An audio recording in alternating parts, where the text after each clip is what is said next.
There we go. There we go. All right. Let's have some fun, guys. Who's ready to talk foreclosures? um, all right. So, welcome everyone. I see some familiar faces here, and I see some new faces here. So, new faces, welcome. Old faces or familiar faces, again, welcome. And let's get to work. So, today, this presentation is all about working with foreclosure homeowners, whether you're a realtor, an attorney. I know it says for realtors, but it's, whether you're an attorney, real estate investor, real estate, just a real estate professional in general. If you are dealing with foreclosure people, this is the presentation for you. All right. So let's get started. By the way, I'm not an attorney or a tax preparer or any of the other professional services out there. So just take this with a grain of salt. I'm not providing any, obviously, any financial or legal or tax advice. All right. So let's get going. All right. Who the heck am I? So I'm Yasser Hatab. I go by the captain. That's what everyone calls me now. I'm a New York native. I live in South Jersey here I'm actually in Pine Hill, New Jersey. Active career as an airline captain right now. I've been in the business for 16 years in the airline business, flying for a major airline. And I've been in business since 2001 in the real estate business. I've done pretty much everything that you see on the screen here, from long-term rentals, wholesales. I've done realtor work. I started off as a realtor actually in 2001.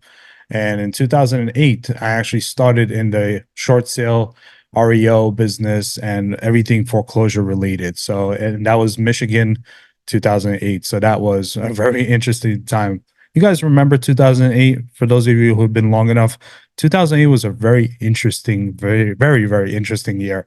So I've been in the business, the real estate business, when it comes to foreclosures, especially foreclosures since 2008. And I've been really enjoying every single part of it, learning all the ins and outs of foreclosures. And that's what you're going to learn today from my experience. Also, I went to school in New York.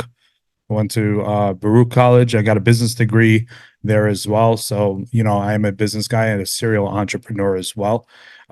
I speak on podcasts and live events. I'm available all online. So you could search my name and see what I've been doing lately. So, as far as the certifications, I have a whole bunch of certifications, guys, but I'm not going to bore you to death about the certifications, but just to name a few, I'm a certified distressed property expert, which focuses on foreclosures and distressed homeowners and properties as well. And then I'm also a certified probate expert, which is a full-blown certification to work with homeowners going through probate and inheritance and stuff like that. Usually they tie in together. This is why I enjoy what I do, and it's one of the coolest jobs in the world. Coolest services in the world. So, all right, let's get into it. So the numbers are rising, guys. Right? I don't know if you heard, but it's been pretty interesting lately, since 2008. And I'm gonna reference back to 2008 for a lot of reasons. However, I get the question a lot. Is 2008 gonna be? Are we? Is this another 2008? And the answer is simply no. All right, it's a little bit different because now we have lending laws, right? TILA, RESPA, and I'm not going to get into it, but obviously these are laws that are protecting the borrower from predatory lending. All right, so that's the difference between then and now. All right, back then, if you had a pulse, right, if you had a pulse, for those of you who remembers 2008 and 2007 and before, some of you were loan originators even. If you had a pulse, you had a loan, and that was what caused the issue back then. We're a little bit different timelines now. COVID was is completely changed the game as well for us in the real estate world. So, with that being said, these are the top states now that have completed foreclosure since 2023. It's wild, and this is my hometown right here, my home state. So, who here is in New Jersey? Put it in the chat and we'll talk about that. New Jersey is up there in the foreclosure world. Illinois, Delaware, Maryland, Ohio, South Carolina. I know we have some South Carolina folks here. So Nevada, Florida is like definitely up there. Connecticut and Indiana. All right. So those are the states that are really heavy in foreclosures. When I say completed foreclosures, it means foreclosures that were done, right? And that leads us to the next one, which is the states with the highest numbers, right? So the highest numbers, there's a difference between bank owned and homeowner owned type of foreclosures, right? So you have a foreclosure sale, but then you have a bank owned sale, right? So that means that the bank essentially owns the property, and this is what REO. This is actually how I started. I was, I guess you could say I was on the wrong side of the the curve there. So REOs are where I started, and REOs is essentially bank owned properties. This is the numbers right now, 42,000. All right, in 2023 alone, that means 42,090 people have been relocated out of their home and kicked out of their homes, essentially. All right. So states with the highest: Illinois, Michigan, Pennsylvania, California, and New York. All right. So foreclosure filings, this is a little bit different. Foreclosure filing is a little bit different because, just because a foreclosure happened doesn't mean it's gonna go through. Right. And this is where professionals like you and I work together to stop them from becoming bank owned.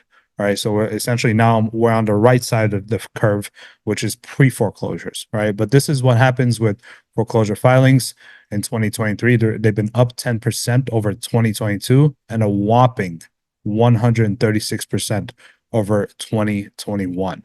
So who here believes that foreclosures are in the decline? If you do believe that, don't believe it. The numbers never lie. People lie, but numbers never lie. Right. So also, there's another niche that is out there that a lot of people are kind of falling asleep on. All right. And that's the zombie properties. All right. We're not talking about the Walking Dead guys. All right. Although I love the Walking Dead and zombies and all that and that gore, these are properties that are vacant that are also in foreclosure. All right. So, that could be for a number of reasons. Sometimes this is paired up with probate. All right. Inherited properties that are just sitting around vacant and nothing is really happening with them. Or sometimes some people, believe it or not, actually leave their homes while in foreclosure. I had a recent family that went through that, and I asked them, I'm like, hey, are you living in the property? And they said, we haven't been living in the property in 2 years. So banks treat those a little bit different. So, and typically banks don't like that because they want the homeowners to stay in the property, obviously, and go from there. So if you're marketing to, and we're going to talk about marketing later on during this webinar. However, if you're marketing, don't fall asleep on vacant properties because that's a good niche to go after, so that we were able to help these people out. All right. So let's get into it. Knowledge is key. Oh my goodness. 22 years in the business. One of the best things one of the best pieces of advice I ever got was, if you want to be very good at something, learn everything about it. All right. Everything, even if it's boring, learn everything about it. Not only just learning it, that's 50%. The other 50% is applying it. So if you learn something in a book, apply it right away, and you'll learn and solidify what you learned by doing it. All right. So foreclosure explained. Let's talk about it. Foreclosure is a process. Obviously, it's not a single event, right? It's a chain of events that happen, right? So the foreclosure is usually, and when I teach, by the way, I'm as a mentor, I teach it to my students, and I let them know that foreclosure is not the cause. Foreclosure is a symptom of the cause. All right. So there's usually a chain of events that happen that lead to a foreclosure, right? States that are either judicial or non-judicial, right? Whether judicial meaning, is the foreclosure go through a court or does it not go through a court? For example, I'm in New Jersey. That's a judicial state. All right. All foreclosures have to go through a court. Essentially, it's a lawsuit from the lender against the borrower. Okay. Non-judicial, there's no court. All right. So it's a little bit quicker in timeline as well. The most dangerous foreclosures I have experienced are the HOA and property tax, right? Yes, the government gets their money first, guys, right? The government and then the lender and everyone else. But however, there is a little niche in there, right? Or a little lean in there that kind of people kind of sleep on, and that's HOA and condo fees, right? So These guys, I've had a personal situation before, just recently actually, where a condo was being foreclosed on for not only the lender, the mortgage, but also the HOA as well. All right. So the HOA essentially came in and foreclosed on the property, but the actual lender foreclosure was still happening. So the HOA was able to come in, own the property for a little bit, cash flow on it a little bit, if you know what I mean. And then the foreclosure happened. All right. So that's something that you want to kind of keep in mind, that HOAs could foreclose a lot quicker than lenders. All right. Because they don't really abide by certain rules like lenders do. All right. The other thing that we are going to go over is the timeline. All right. So let's talk about the timeline. Yeah, sir. I'm in foreclosure. Yeah. Where are you at in the foreclosure? Oh, I missed two payments. You're not in foreclosure. All right. You're just delinquent. All right. So there's a difference between delinquent, default, and foreclosure. All right. Delinquent means you missed one or two payments. Default is usually 90 days or more. However, because of federal laws now, thank God to 2008, unfortunately, some things have to happen, not in a good way, for new rules to come out and help us out. So now these are protections for the borrower from shady lending practices like foreclosing on someone after they miss two payments. So typically it's 120 days. Typically, there are some exceptions, and those exceptions are typically for, like, if you have a commercial property, you have a commercial loan. All right. There's a due on sale, the acceleration clause, as we learned in real estate school, right? And that's really, about it, unless you transfer the property, and there's a whole bunch of shenanigans behind that. But those are the most common exceptions when it comes to foreclosure.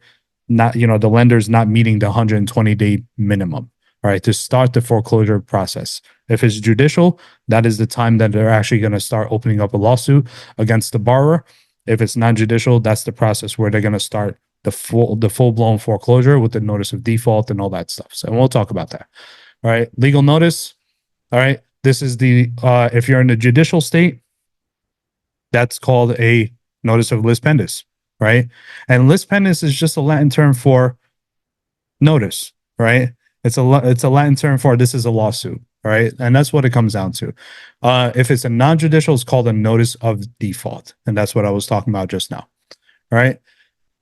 After that, bank owned. This is where now a lot of people get this confused. I'm not sure why, but if a lender is foreclosing on you, all right, typically it's going to go one of two ways. They're going to put the property on auction, all right, and if nobody bids, and typically the lender puts one minimum bid, right? Those of you who's familiar with eBay, anybody ever heard of that company? So eBay has a minimum reserve. You guys ever seen like minimum reserve? So minimum reserve is essentially what the lender wants to recoup during the auction.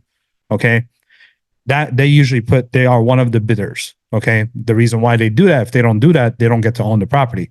So if an auction happens, which it will, all right, let's say we miss it, and the homeowner gets their property put on an auction, and the auction date, let's say, is today. If nobody bids on that property, now the bank owns that property because they're the highest and only bidder, okay, with their minimum reserve bid. That's a bank owned property now. And that's where the bank is going to go around. The bank, when I say bank, by the way, I use it interchangeably with lender, right, or servicer or investor. Those are all interchangeable, but they do have separate meanings in slightly. But I'm going to say bank or lender moving forward. All right. With that being said, the lender actually owns the property. Okay. And what happens is now they want to get their money back, because banks or lenders are in the business of making money from money, not from managing properties. So that's when they come in and actually put it on a bank-owned auction. So if you ever seen REO auctions, that's what it is. The bank owns the property versus regular foreclosure auction, all right, which is now the owner, actually the person who is the borrower is the one that owns the property up until a person comes in, and like an investor that comes in and pays for the property at auction. All right. And they outbid the bank. now that's a whole different ball game. So that's the two differences right there. A lot of people get this confused for some reason, but hopefully that clarified it for a lot of people. Redemption period. Some states, unfortunately, we're in the United States, but we're not really united in the way we do things, right? So every state is a little bit different with this period and how they actually work with the foreclosures. Some states have a redemption period, others don't. And redemption, all it is just having the homeowner giving them enough time to come in and buy the property after the auction happens. So yeah, wait a minute. There's another buyer. Yeah, there is another buyer. However, they will not get title to the property until the redemption period is essentially over. Right.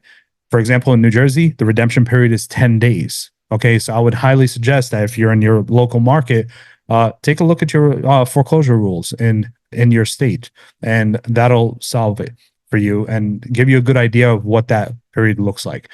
So for New Jersey, it's 10 days. So I had a recent homeowner that I reached out to yesterday. Unfortunately, he was foreclosed on, and we had passed the 10-day redemption period. So essentially, it's done. Right now, the new owner that won it, there was an investor at an auction, bought it at the auction, and now they're going to be able to file something called a writ of possession, which is essentially a lawsuit or an eviction through the court to bring the sheriff to that homeowner's house and remove him. So the homeowner doesn't they live in the house, but they don't own the house anymore after the redemption period. So typically the redemption period also includes all the additional fees. This particular one, the bank wanted 250, the property sold for 198, and they told the homeowner that lost the property that during you do have a redemption period. However, we need you to pay 319,000. So you see the difference there. If your math is mathing correctly, yes, they would be the fees altogether were $50,000. All right. So even more because the property was sold for 198, which is shorted. All right. We're going to talk about shorted here in a second. You're shorting the bank. Whenever you short the bank, that's what that means. The bank is not getting what they're owed. All right.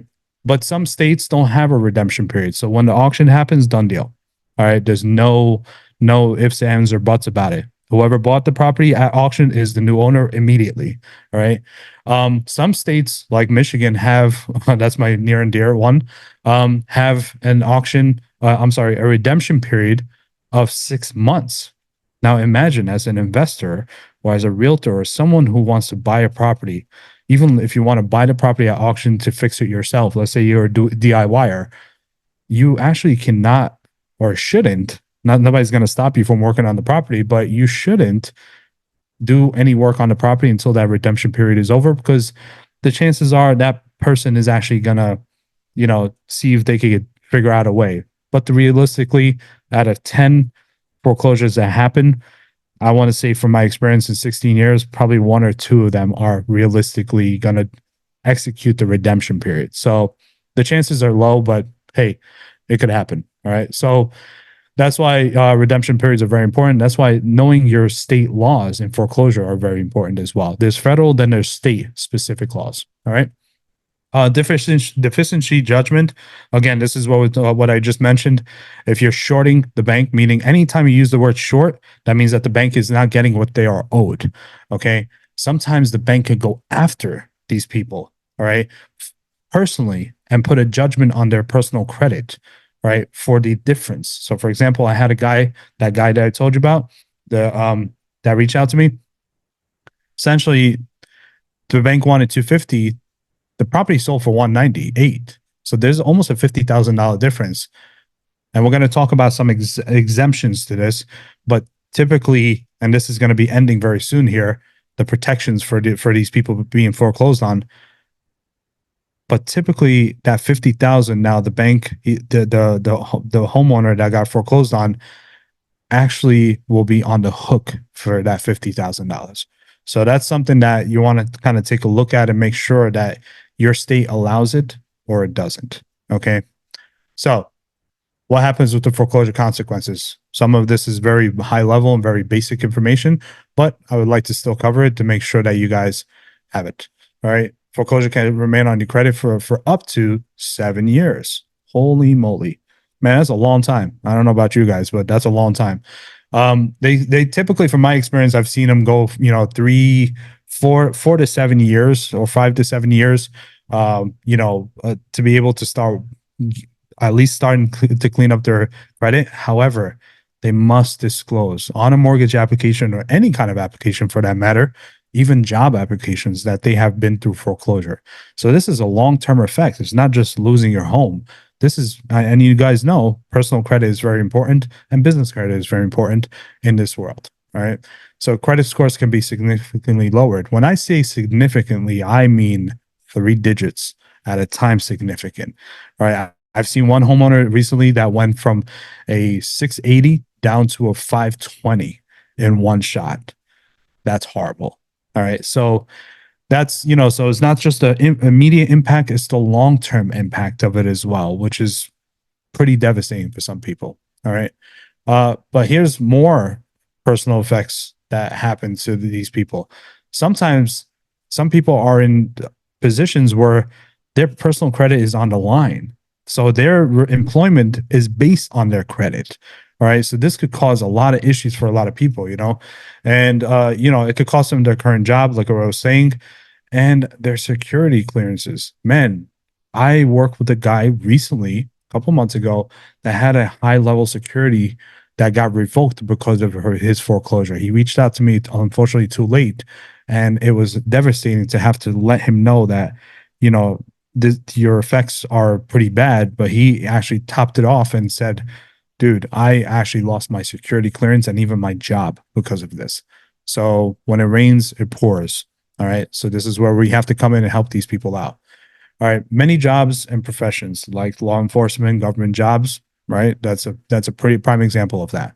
And of course, we're this is redundant now. I think I drove the point, right? That if you're in a government job, a law enforcement, or anything that has security clearance, make sure that you are working with this. Veterans as well. Veterans, this applies to veterans. I've seen that too many times. All right, cool. So the potential judgment, right? Deficiency judgment. Again, check your state laws. Right? Is the lender allowed to sue to recover their short, right? Whatever they're owed. And by the way, it does apply to short sales as well. And we're going to talk about short sales and how the intricacies of it. In a properly executed short sale, the lender may waive. Sometimes, as a short sale specialist, what I do is when I'm filling out a mortgage assistance application for a homeowner, what I typically do is actually put in a request for them to waive the right to pursue a deficiency judgment. Now, that's actually a nugget that I learned by making a lot of mistakes, unfortunately. However, I'm giving it to you for free here because I want you guys to be able to help people out. All right. So when you're filling it out, make sure that you are able to make an indication that, hey, waive the right. All right. For them to come after them just in case they don't get what they want, which eventually in a short sale, that's what happens, right? You're shorting the bank, so the bank will come after you, not you, but your client. All right. So tax liability due to cancellation. Oof, this is a big one. Whenever the bank is shorted, and this applies to everything. Like if you get money from a 401k and you never pay it back, or if you have a debt that was forgiven, right? It's not really forgiven, right? It's not really forgiven. What happens is you end up being liable to the bigger boss, Uncle Sam. All right. So that's why now, like for example, I'm gonna keep on using this recent one. A deficiency of 50,000, that's essentially 50,000 of income that's accounted for. And that has to be taxed now for this particular person. Right. However, there are some mitigations around this, right? So there is something called a qualified principal residence in indebtedness. I just call it a QPRI or QPRI. Right. Good luck trying to get me to say that again because I will not say it again. Just know that there is an exception for it. All right. It expires. This is what I'm talking about. It expires in January of 2026. So there's a lot of timelines are happening right now, especially this year. If you have FHA loans, by the way, this is a sidetrack here. If you're dealing with someone in an FHA loan, October this year, there are the COVID and forbearances and all that stuff that has to do with the FHA loans. That's expiring. It was actually extended. Now it's expiring this year, October of 2024. So kind of keep that in mind when you're working with homeowners that have an FHA loan. All right. The only mortgage debt forgiven in the calendar years. So this is actually up until 2025 and then it expires in 2026. All right. And there are some rules behind this as well.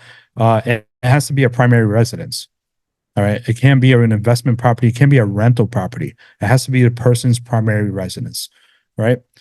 So with that being said, this covers any kind of significant renovations or improvements to their, again, primary residence. That's the key word there, right?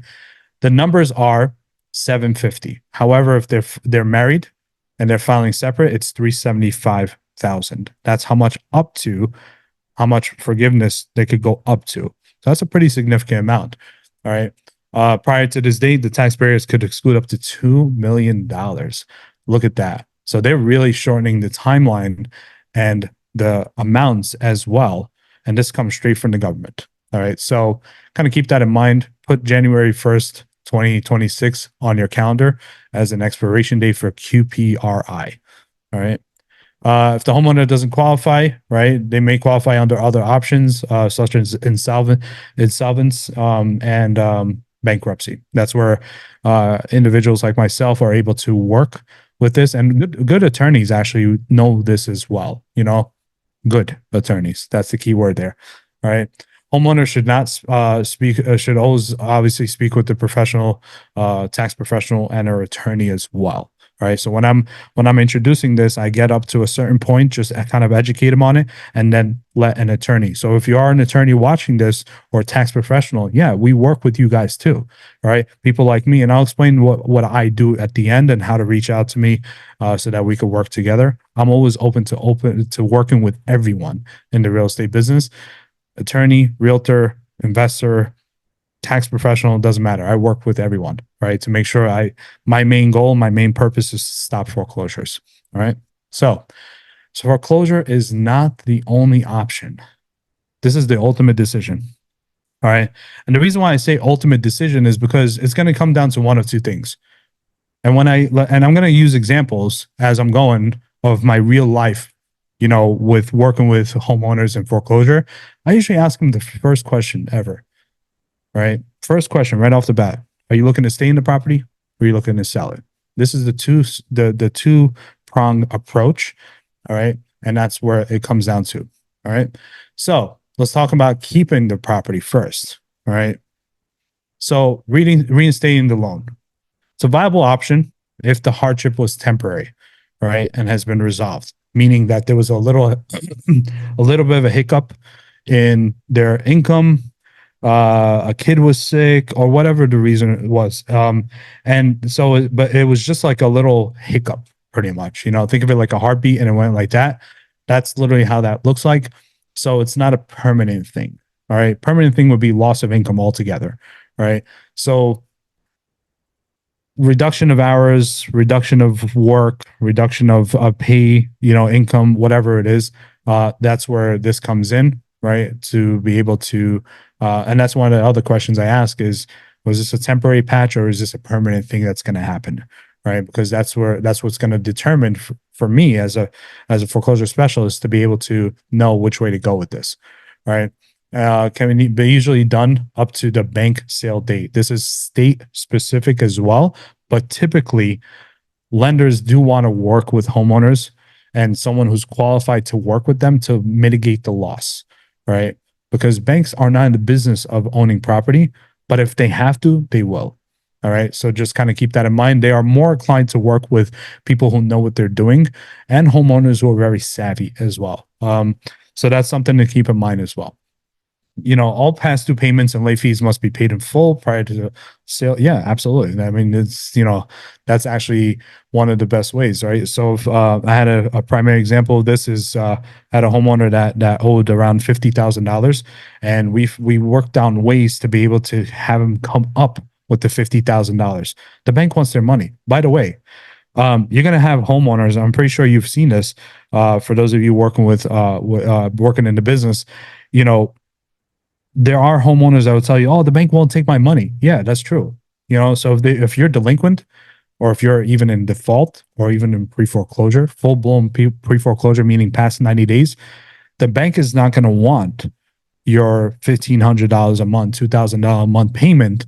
They're going to want you to pay everything in arrears first, what's owed, and then you could start paying regular payments. So even if the homeowner has the money to pay for that monthly payment, the bank is not even going to accept it. Right? You could try, but it's not going to work. Sometimes they even bounce it back. Right? So the bank wants you to pay the whole amount. Right? And this is one of the things that we do by reinstating the loan, is by catching up the arrears. All right. Forbearance and repayment, I like to think of it as timelines. Right? So the timelines are typically, um, one missed payment, delinquent; two missed payment, delinquent, going into default.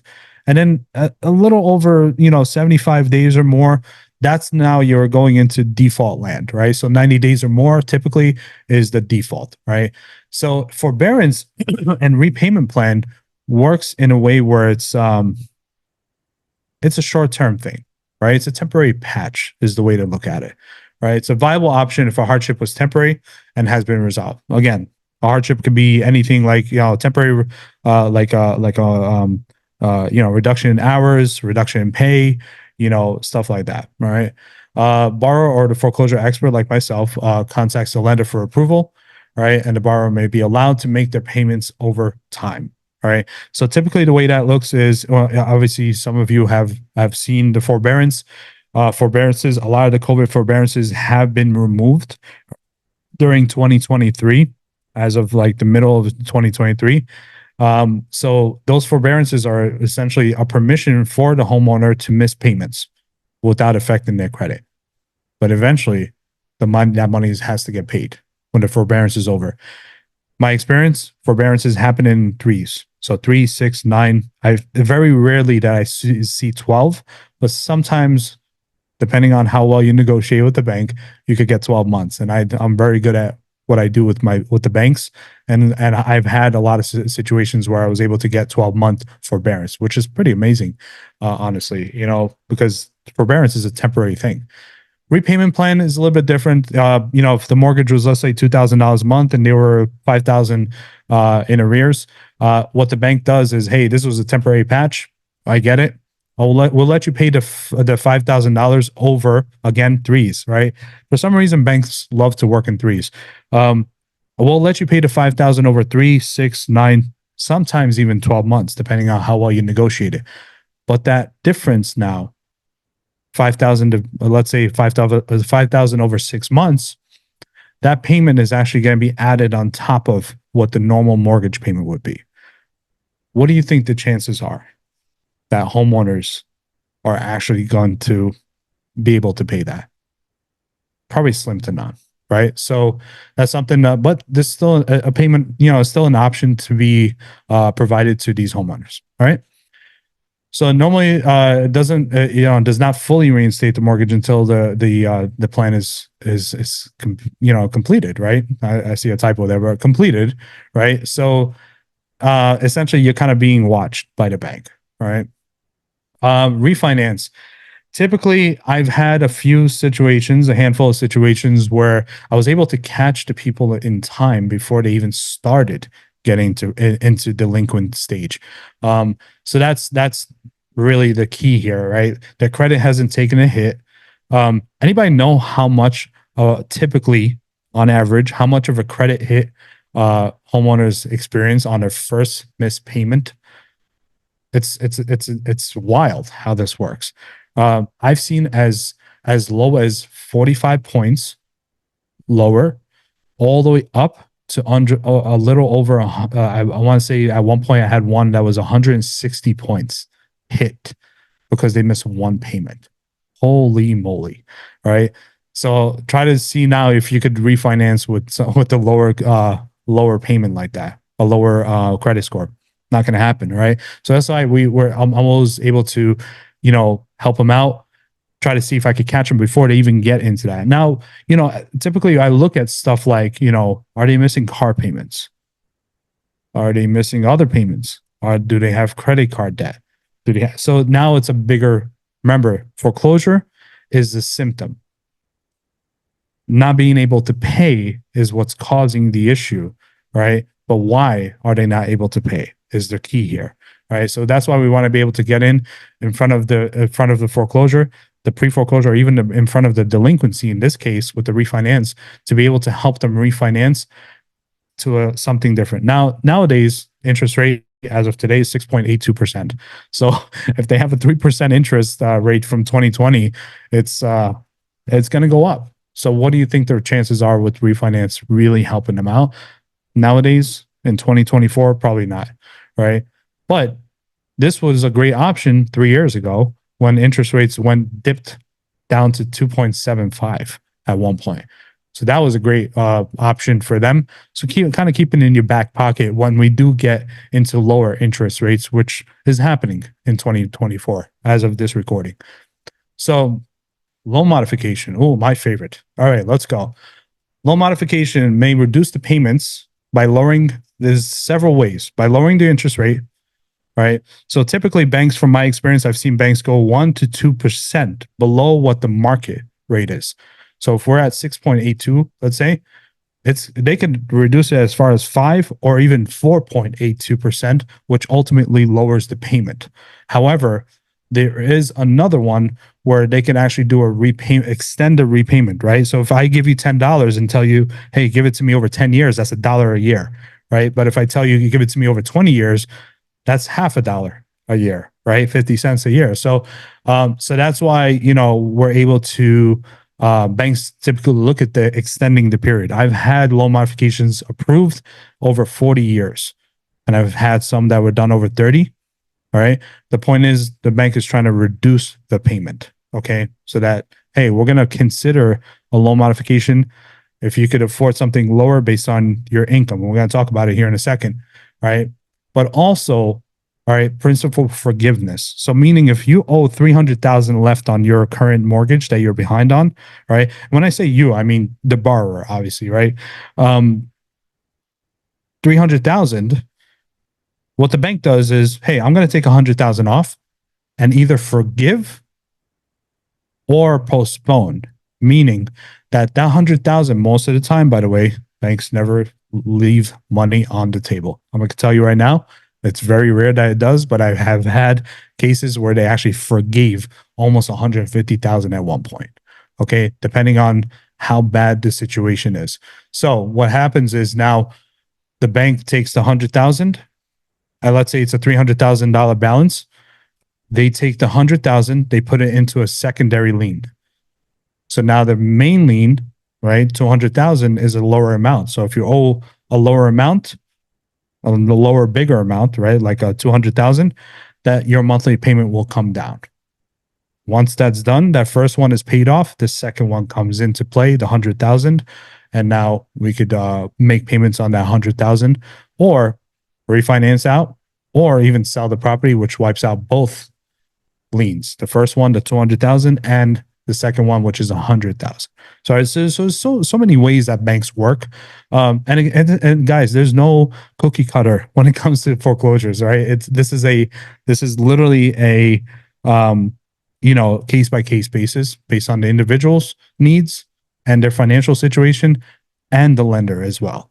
Right? Not all lenders are built the same. You heard it here first. Not all lenders are built the same, right? So they're all going to be working different. So typically it requires you to qualify for the loan, right? So it's based on so when I'm working with the homeowner going through foreclosure and we're considering a loan modification, remember, loan modification works for people who want to stay in their home. I'm going to say it again. Loan modification works for people who want to stay in their home. Okay. based on the bank's approval, based on also their income and expenses. So one of the first things I do with the homeowner that wants to do a loan modification and we're looking at it, or I'm actually qualifying them for a loan modification before I send out the loan modification package, let's say, or the mortgage assistance package to a lender, I look at their income, I look at their expenses. All right. Did their income lower? Do they have income track record? How their expenses? And I'm not talking about, you know, just Netflix. I'm talking about everything, groceries, everything, the whole nine yards. Loan modification is more invasive than a regular underwriting, right? And I could say that with pride and confidence because I have seen it and I have worked hundreds of loan modifications in my life, right? And it's really, banks really do look at, hey, why did you buy this? You know, why are you making a payment on this? Get rid of it, right? Once you get rid of it, we'll approve it. I've had situations where banks did that. Hey, get rid of that iPhone. You don't need it. Get something that's a little bit cheaper and we'll approve it. It's crazy, right? So that's the kind of deep underwriting that they do.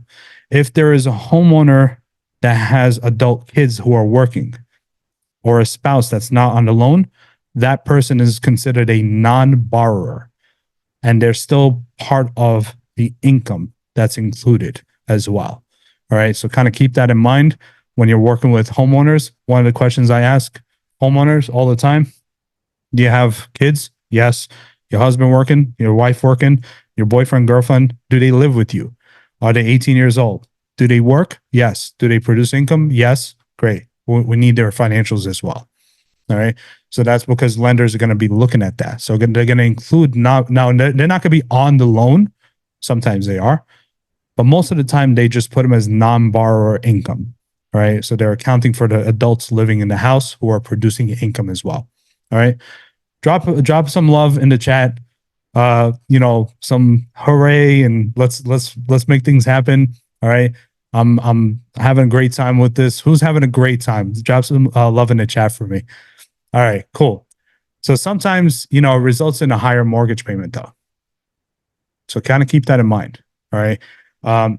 Nowadays, I had one a couple months ago, right here around the corner in Sicklerville, New Jersey.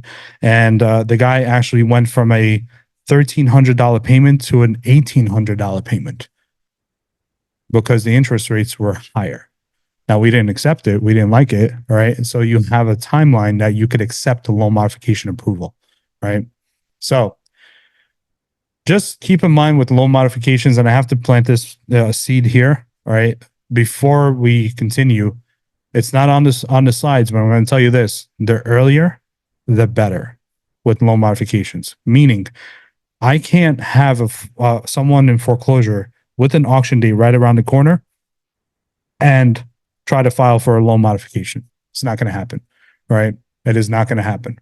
All right. So typically banks, from my experience, need 35 days or more, right? The longer, the better. The reason why I say it's the longer, the better is because anything over 90 days, if we're 90 days out from the auction date and we do a loan modification, and let's say we're at day 92, then we go through the loan modification. Guess what happens? Guess what happens, guys? The bank approves it. They give you 14 days to respond, to accept the loan modification. Do you accept our offer? 14 days. All right. If it's less than that and above 35 days, so, 35 days to, let's say, 90 days, now they're only going to give you a week. You didn't give us enough time. We're not going to give you enough time. All right. So kind of keep that in mind. A little bit of a nugget there that I learned from experience doing this. And that experience is, pretty significant, right? Working with homeowners. So there is another typo there, but a high default rate. So previous actions, right, usually spell out what's going to happen in the future. If I have one right around the corner from here, saved them in the auction 3 years ago. All right, saved their house, got a loan modification approved. They're in foreclosure again 3 years down the line. So, and I want to say out of 10 loan modifications, typically 6 or 7 of them are going to be repeat offenders. So kind of keep your follow-up game strong, if you know what I mean. All right. So bankruptcy is another one. It delays a foreclosure. It's legal. It's a legal stay. Okay. Meaning that once a bankruptcy is filed, and when we talk about bankruptcy, it could be chapter 7 and chapter 13. Typically it's chapter 13, where it's just a repayment type of bankruptcy. I'm like restructuring my debt. I'm going to pay it out over time, right? Most bankruptcy attorneys work this way, and they just get a chapter 13, which the homeowner could actually keep their home, right? So in a chapter 13. But once the bankruptcy is filed, lenders legally have to give a stay. Okay. Now, is this the option that we want? Typically, no. All right. But sometimes that is the only option that we have to stop a foreclosure. All right. Um, Also, it's more complicated to sell the property once it's initiated, as it requires trustee approval. I've had trustee, by the way, the word trustee is someone who's in charge of the foreclosure. In most cases, it's the attorney. All right. So, and that's the attorney that's hired by the bank in judicial states. All right. So we'll only delay the foreclosure, but it's just a temporary patch again. Right. And it's typically 30 days, and it's going to be on another slide here. All right, what happens if, hey, I want to rent the property, right? The homeowner's like, hey, I'm behind. I'll rent the property. Great. There's a lot of responsibilities to be a landlord. Ask me how I know, right? So unpaid rent, right? In the event of a tenant doesn't pay the rent, let's say they're in foreclosure, and they're like, hey, I'm gonna put people in to pay the rent for me since I have a loss of my job, my income. Great, go ahead and do it. However, what happens if the tenant now doesn't pay? Oh, so do you have enough cash reserves on hand? No. Well, then maybe it's not a good idea. The other one is repair costs, right? Properties wear down all the time. Tenants wear down properties even more, right? What happens if the property needs work? Do you have cash reserves then? Nope. Probably not a good idea to rent your property out. And I get homeowners that do this all the time with me. This is the reason why, right? So vacancy, man, in the event of a vacancy, oh my God, it's not if, but when a tenant moves out, right? The tenant is not going to live in your property forever. Okay. So that's where this comes in. Do you have enough cash reserves for when the tenant moves out to turn the apartment or the house around, paint, flooring, make it ready for the next tenant? If you don't have that money in reserves, don't do it. All right. So when a distressed homeowner requests to rent the property, right? I'm going to let you guys read that, right? It's suggested that you don't list the property. All right. Especially as a realtor, do not list the property if they are in trouble already financially. All right. One of the best ways, you can mitigate it is either list the property for sale, which we're going to talk about soon, but definitely not list it for rent. Okay. Because of the points that I just made here. When you found out your listing is distressed, right? You may already have a listing, a rental listing, right? Or something you're going through that. Just make sure that you're going over this stuff with your clients, right? For realtors. All right, cool. So what's the alternative? The other decision is leaving the property. All right, essentially selling it or just leaving it altogether, right? You're going to either leave with money or no money. We're going to talk about it, even if the decision is not up to them.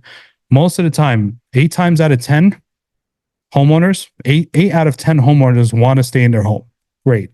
But out of the 8, typically 4 of them cannot stay in their home because the lender won't allow them to, right? This is why I mean by even if it's not up to them. All right. So sell the property. Let's talk about it. The property has equity, right? And plenty of time, by the way, before the auction. List the property as a regular sale. I can't tell you how many times, as a licensed realtor as well, and a real estate investor and an entrepreneur and all that, I can't tell you how many times, especially as a realtor, I saw listings with auction dates right around the corner. It didn't make sense, right? So it's kind of a shot in the dark. I don't advise you to be that type of realtor. All right. I advise you to be a very good realtor and a real estate professional and a consultant by knowing this. All right. So if there's an auction day around the corner, reach out to people who know how to mitigate foreclosures. Don't handle it by yourself. Okay. But also, if the property has equity, and you do have plenty of time, go ahead and take the listing. Let's go. All right. Congratulations. You got in front of that person and they have equity and they have time. Go ahead and do it. Just make sure you price it right. All right. So, you got to also order the payoff. And what I mean by payoff is the payoff statement from the lender. Okay. Because I hate to break it to you, buyers are liars, sellers are worse. All right. Especially foreclosure sellers. So you want to be able to, trust but verify to make sure that, what they say. And by the way, sometimes they don't even know. Right. So either way, whether they know or don't know, just get the payoff statement from the lender. Typical payoff statement when you request it takes 5 to 7 business days or 7 to 10 business days. For some reason, lenders love to work with those two time constraints: 5 to 7 or 7 to 10. That's all you're going to hear from a lender, right? So, and this has to be done in writing, sometimes depending on the lender. But a simple phone call with the homeowner on the call, authorizing you to speak to the lender and ordering the payoff is simple enough. All right. This is where you want to they perform the title and lien searches, and then you communicate with the servicer. When they say servicer, here goes an interchangeable word. Servicer is the one that's actually going to be on the payoff statement, right? SLS, Saline Financial, Mr. Cooper, Penny Mac. These are all servicers. So the investor, the person that actually owns, this is where the differences come in now in the nuances. An investor is the person who owns the actual loan. Okay. The note holder, they call them. But the servicer is the one that's handling the payments on their behalf and the foreclosure mitigation as well. So a lot of these companies, sometimes these companies, the investor and the servicer are one. Sometimes they are, sometimes they're not. Right. But whoever's on the payoff statement is the person you're going to be talking to, the company that you're going to be talking to. And to reach out to them, you don't ask for a loss mitigation. You don't ask for anything. You call the home retention department, right, when you're dealing with it. And caution, by the way, beware of any, and I have to say it again, beware of any possible sale or auction date. If it's around the corner, do not take the listing. Reach out to me and my team. We will help you guys. All right. Deed in lieu is another option. Deed in lieu of foreclosure, right? I don't like that word lieu. I'm going to keep it simple, which I do with a lot of homeowners. I like to keep it so simple that even my 11-year-old understands, all right, what it is. So deed in lieu, I'm going to give you the property back without bringing a foreclosure on me. That's it. Without going through a foreclosure process. So here's the title. Here's the deed. I'm going to sign it over to you. You're the new owner. Congratulations, Mr. Lender. I'm going to leave the house. Not as simple as, not easy, but not simple. Here's the reason why. All right. The title of the property, this is what we're talking about. And it can appear on the credit report as a foreclosure. Wow. I can't tell you how many times I have seen this. So just because you gave the lender the property back doesn't mean you can walk away skate free. All right. If you know what I mean, it's going to show up on their credit. Usually only works in cases with one mortgage. This is so true. So true. All right. So if it's one mortgage, great. If it's a mortgage and a HELOC, or a mortgage and a home loan, a secondary loan, or any other liens, typically you're not going to be able to do this. All right. Forgiveness of debt and deficiency judgment may apply. Of course, they're going to come after their money. Right. So kind of keep that in mind. But again, even though you're giving them the title back, right, the deed, and they're owning it now, it's still subject to their approval. Why? Because sometimes during the course of the homeowner owning that property, they may have tacked on other stuff like child support liens or any other liens like mechanics liens from a contractor. So that's why when a lender is subjecting it to approval, they're doing a title search to make sure that the property does not have any other liens or any other mortgages on it. So that's what, and there's a lot more that's involved in this, for another conversation, but it's not as simple as here's the title, here's the deed, I'm going to sign the deed and you have the title. That's not how it works. Right. So we're going to talk about bankruptcy again. Anytime we talk about, postponement or adjournment, it's actually called a stay. All right. So I want you to start using that lingo, stay. Right. So for example, in New Jersey, we per state law, we're allowed to, not we, but the borrower is allowed two defendant adjournments. Okay. Two for the life of the foreclosure lawsuit from the lender.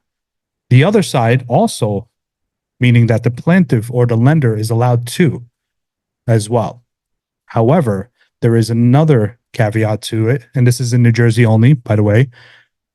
There is a caveat where they can both agree to adjourn the auction. Okay, they have to both agree, meaning that this side and this side, plaintiff and defendant, right? And the defendant is the borrower, but also if they have an attorney on their side. And if you are listening to this and you are a homeowner going to foreclosure in New Jersey or any judicial state through the court, you are entitled to an attorney to work with you. Let me know. I will connect you with the right attorneys to help you. Right. So, with that being said, that's what a stay is. An adjournment is a stay. You're essentially allowed to stay in the property. Right.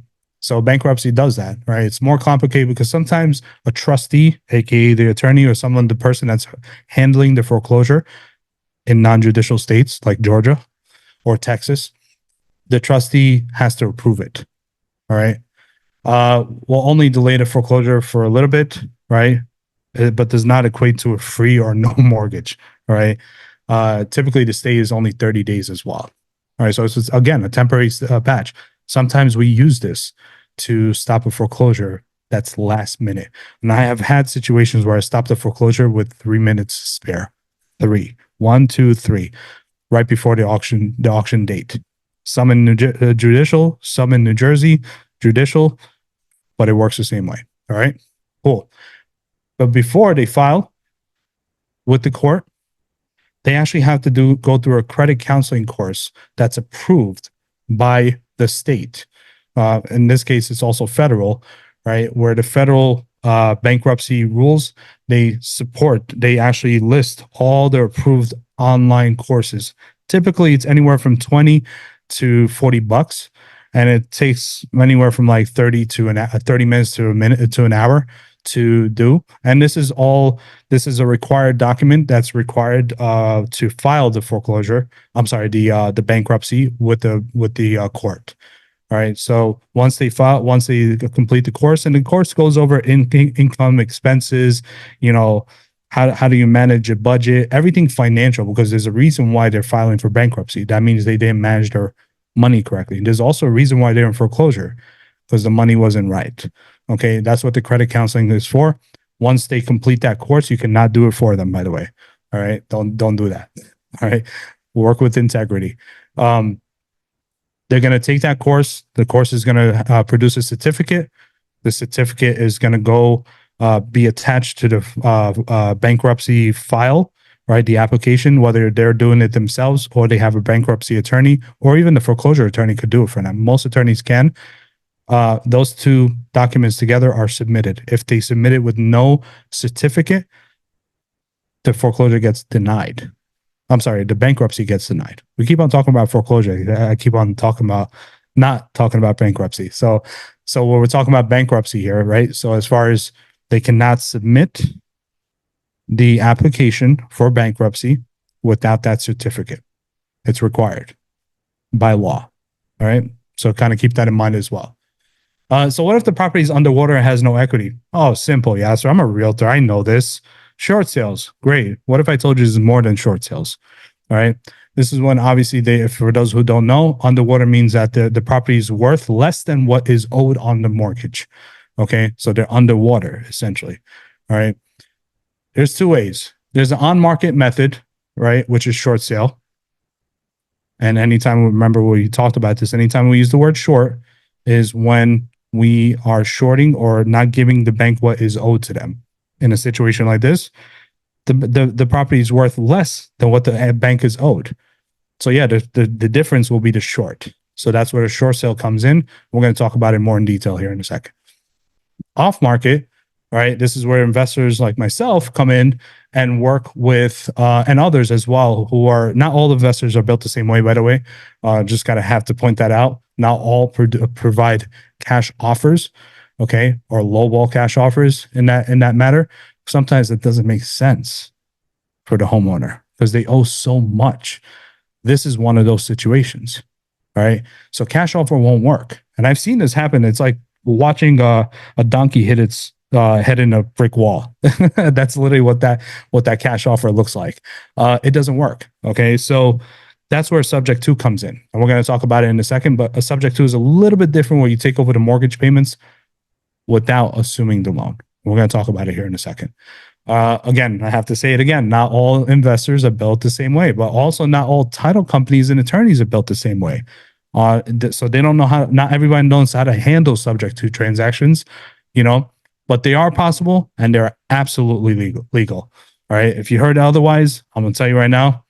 Check your source. See if that person is actually doing the business. All right. If they know anything about it. If you find attorneys that say this, they are not built the same way and they don't know the rules. People are usually afraid of what they don't know. I'm going to say that again. It's the fear of the unknown. This applies to attorneys. This applies to title companies. This applies to investors and even realtors. Okay. Keep your mind open so that you could solve a bigger problem here. Someone who's depending on you to save their home. Okay. That's all I have to say there.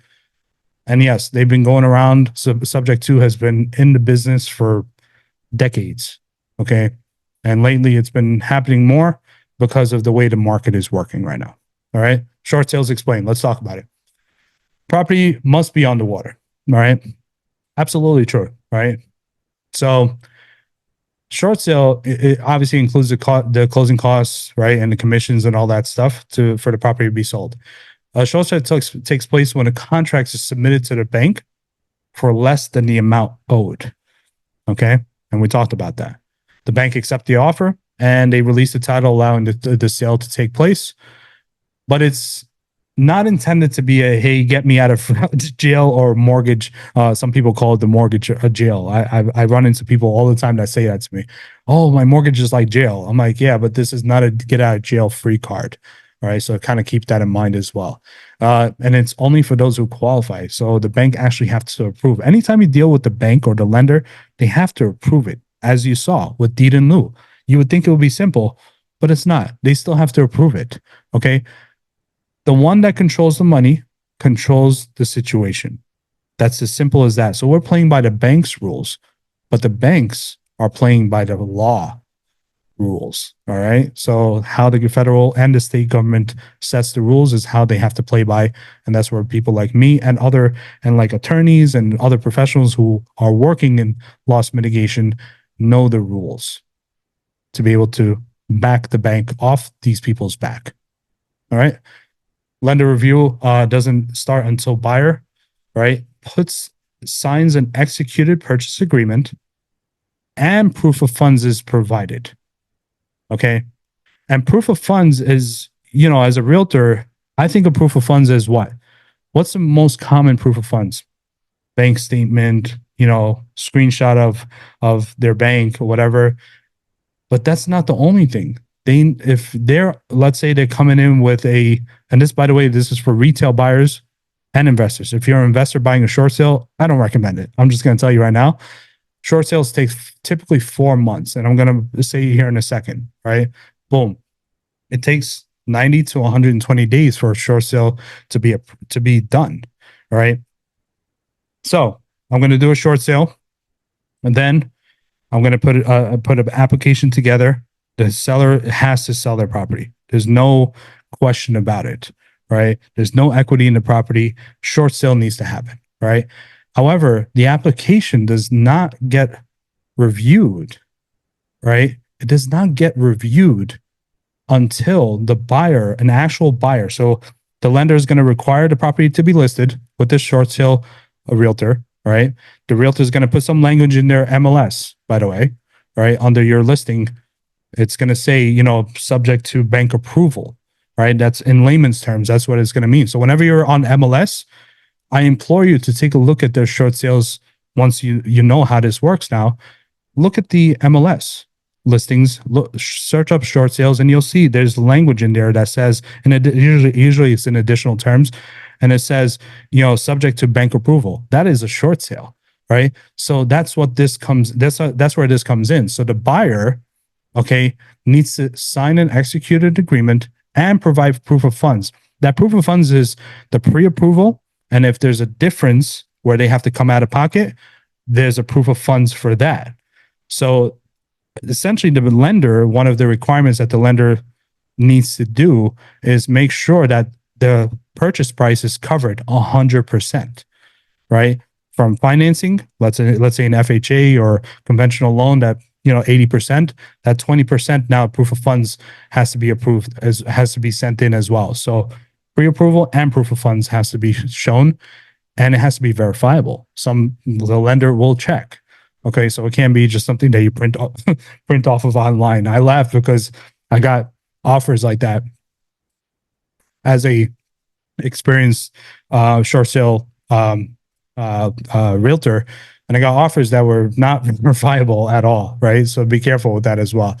However, the process itself does not start until this is verified, until the purchase agreement is received. Now the short sale review will start by the lender.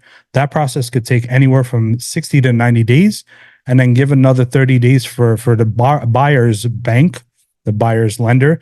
As you know, this is where we normally come in as realtors, and we talk about this, and we say, the lenders, my buyer's lender has to do an appraisal and inspection and all that stuff. So that's why it takes 90 to 120 days after the purchase agreement is sent in. So good luck finding a buyer that's going to wait for that long. I could tell you, as investor buyers, they won't wait that long unless the deal is really good. Okay, for them, if the numbers make sense. All right, cool. So, but if the lender finds out that the homeowner could make payments, this becomes a strategic default. Right, that's what it's called, a strategic default. Essentially, no, we're not going to do this. All right, let's talk about subject 2, and we're about to wrap it up here soon. Subject 2. All right, you open and close escrow just like any other regular transaction. Right, the buyer now becomes the new owner, so they hold the title. Right, the deed is transferred just like a regular purchase. Right, the difference is now the existing mortgage stays in place. A lot of realtors, by the way, actually get this confused.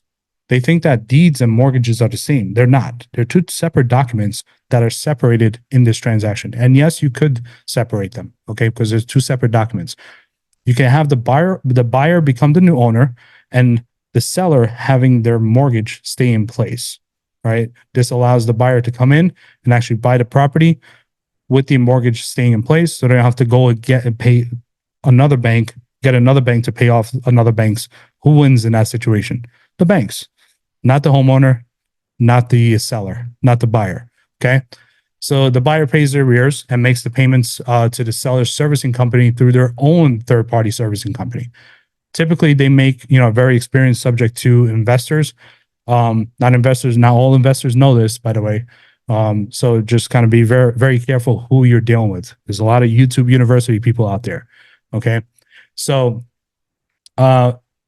typically, from our experience, mortgages are paid on the first. Typical payments usually come out on the 24th to the 25th from the investor to their third-party servicing company, who eventually pays it off on behalf of the buyer, the investor, to the seller's current mortgage company.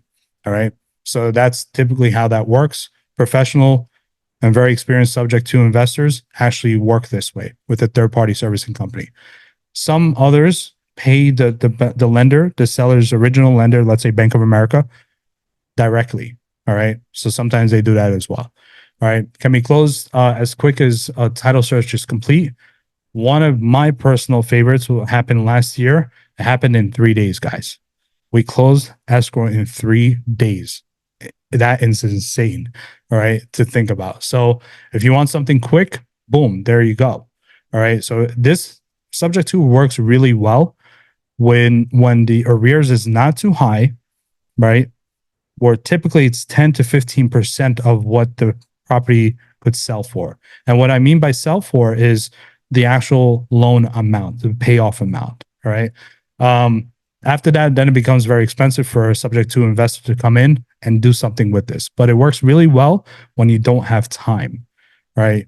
When you have less than the time allotted to do any of the other mitigation strategies. Seller's credit is this is the coolest part now. Seller's credit recovers, and most importantly, the foreclosure is stopped. This is the coolest part, right? So the seller can purchase another home down the line, and obviously, this is where we come in and help them out with the credit repair services as well to remove the missed payments that they did, pretty much. Then after that, when they're ready and they're back up on their feet, now they want to buy a new home. This is where we connect them. Remember, this is not a one-time, wham bam, thank you, ma'am kind of opportunity here. This is more of a relationship because we're keeping the mortgage in place. Let's say if I'm wearing the investor hat, I'm keeping the mortgage in place, right? So now I'm working with the homeowner later on. So not only am I providing value now, I'm providing value throughout the whole way to make sure that they get back on their feet without having 7 years of bad credit, like other options, right? But sometimes those other options are the only thing that are on the table, all right? Sometimes subject to doesn't work. So it's not the end all be all, it's just another tool in the tool belt to help homeowners out, okay? That's where we come in now, get the other new lenders. By the way, did I mention that not everybody is built the same way? It's the same way here. Not everybody is built the same way, meaning that even lenders are not built the same way. Okay, so not all lenders are going to be able to work this way. Let's say the homeowner wants to work with Bank of America, which is one of the ones that don't really work this way. There are lenders out there that actually qualify the person to work to offset their income from their current existing mortgage and treat that property essentially as a rental income. So now that offsets their debt, and now it lowers the debt to income ratio, allowing them to buy another property later on down the road with no foreclosure, no short sale, nothing bad on their credit because their credit is fixed by then. This is one of the coolest things you could do, and one of the best things you could do for someone who's going through foreclosure, if it makes sense for the subject to investor. Okay, it has to, because this is an investment for them as well, right? But what's cool is that the foreclosure stopped by the arrears being paid off by the investor, and that is one of the I've seen this happen so many times. It's like it's the best feeling in the world to be able to stop a foreclosure with this method as well. All right. So where do we find foreclosure homeowners and how to reach them? Very simple. All right. Public records, that's the source right there. Whenever recordings are happening, this is where you're going to find them, right? There's other ways. Preforeclosure.com, Batch Leads, PropStream, Privy, PropWire. This is where wholesalers are very good. Sorry, realtors. I'm a realtor too. I wear both hats. I'm going to tell you right now, realtors, we got to do better. Okay. We really have to do better with our marketing. Wholesalers are putting us to shame. All right. I'm a wholesaler too, so I definitely get that too. All right. But also, you need to be able to be resourceful. Right. One of the best resources is preforeclosure.com. My team and I use that as well to be able to get in front of people, but we also use county data as well. All right. The power of network. Oh my goodness. Don't sleep on this. We are not in the real estate business. We are not in the houses business. We are in the people business.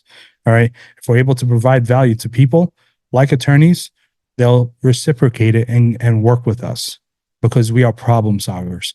Solve the problem, get the money later. All right. That's how it works. Solve the problem, get paid. All right. That's all business. That's what we are as entrepreneurs, right? It's business. So word of mouth, putting it out there that, hey, I'm a realtor that focuses on foreclosures now. I'm a realtor that focuses on probates, right? Door knocking is one of the best ways to get in front of people, right? And that's a whole different conversation there, but I'll just leave it at that. Postcards really work too, because it gets in the hands of multiple people, right? The USPS, right, who's handling the postcard. That's really cool to be able to hold a card and see, oh my God, and get a call from someone that is like, hey, I'm a postal worker. I handed off your card to a drop off. I'm putting it in the mailbox, and I realized that you're a foreclosure expert. I got my cousin or my sister or my mother, so you could get resources, leads from all over just based on that little simple postcard that says, you have time, you have options to stop your foreclosure. That is sick, right? That is amazing to go through that. Word of mouth, obviously put it out there. Okay, that's what it's all about. Events, I go to a lot of events and I speak at a lot of events, podcasts, live events, and there's always some kind of sponsor that's sitting around, for the event. Sometimes I see credit counseling, sometimes I see debt consolidation companies, and I have conversations with them. This is a people business, right? These are also people who have a job, who have a business that they need to run. Sometimes they can't solve those problems, all right? It's not on the list, but I'm also going to plant the seed here. Lenders, actual lenders, mortgage loan officers. These are people who are working with people that get turned down, right?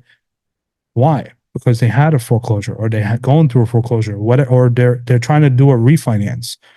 Those are good people to connect with as well. All right. So that's what's this about. All right. I'm a certified distressed property expert and a certified probate expert. If I haven't said it already, foreclosures and probates are usually peanut butter to the jelly. All right. Working with those two together, I became certified in both fields to be able to help people out. All right. So, why would we work with a CDP? Right. Obviously, we have the training and expertise, both as foreclosure and probate experts, all right, to handle complex situations. When I say complex, guys, I mean complex. My team knows I handle some really interesting scenarios, and I'm not gonna say this, but some of these situations are very, very tough, right? But this is where problem solving comes into play. All right. Obviously, we're able to survive and thrive in a current market situations. We don't care, if the market is up, the market is down, foreclosures are happening worldwide, right? So we don't care what the market is doing, right? We care about surviving in any condition, right? So to consider us like SWAT, right? We can handle any type of situation, any type of market, any type of condition, right? And then obviously, we don't just merely assist in buying and selling properties. We serve, right? That's what this is all about. If you guys see my there it is, my board here, it says serve. People are depending on you, right? And people are not just homeowners, but going through foreclosure, but you guys, other realtors, other investors, other attorneys, and everybody. People are depending on me to provide. People are depending on you to provide help. All right, because sometimes we're not all built the same way as realtors. Sometimes we don't know what we don't know. So sometimes bringing in people like me, CDPE, as certified foreclosure and probate experts to help you out to make you look good. All right. That's the coolest thing ever. All right. So I'll open up for Q&A. And one more thing. We actually have, we have the network and the resources and the processes and the know-hows to mitigate foreclosures and probates. I think I said that enough beating a dead horse. All right. So let's open up Q&A. Anybody have any questions on the call at all? I know it went a couple of minutes over, but I wanted to provide all the information. Anybody have any questions?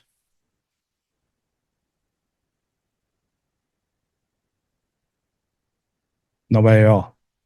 Wow. Did I put you guys to sleep?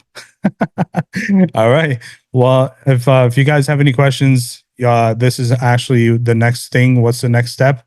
All right. Private consultation. Work with me. All right. And this is actually how you can reach out to me. Shoot me a text. That is my direct line, guys. I don't care who reaches out as long as it's legitimate. Don't send me pictures of weird things. All right.